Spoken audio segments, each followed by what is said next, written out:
Bonjour, je suis en pleine gare de Lyon à Paris là et j'avais envie de faire une vidéo maintenant. Euh, Ma question du jour, c'est qu'est-ce que la souffrance de l'autre suscite chez vous? Qu'est-ce que ça réveille? Et comment est-ce que vous réagissez à ça? Et en général, quand il y a quelque chose, enfin, d'abord, on n'est pas sensible aux mêmes choses. Tout le monde a des choses qui le perturbent plus que d'autres. Et il est intéressant dans ces cas-là, quand il y a quelque chose qui vous rend mal à l'aise ou quelque chose qui vous fait réagir plus que de normal, de voir d'où ça vient.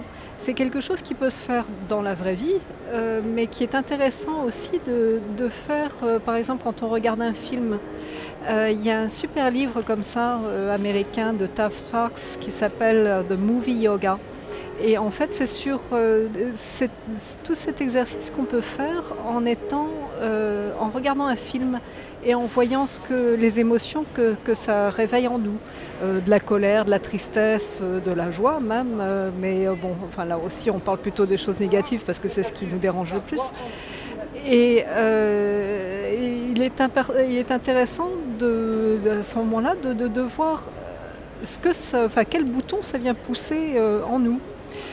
Il est aussi très intéressant de voir qu'en fait, ces émotions qui semblent être suscitées par l'extérieur ne sont en fait que des choses qui sont en sommeil en nous. Ça ne fait que réveiller quelque chose qui nous touche énormément. Il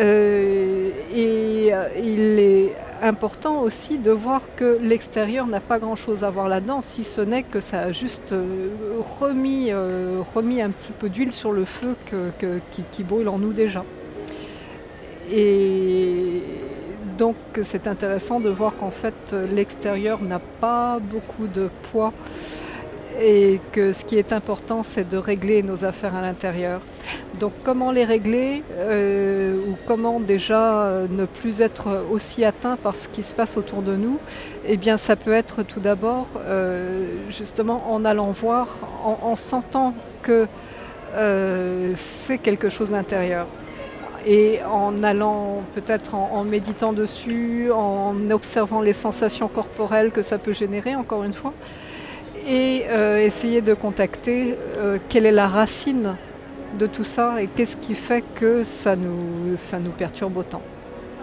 Voilà, donc je vous laisse à ce petit exercice qui est très très intéressant à faire. Bonne journée à tout le monde, à bientôt.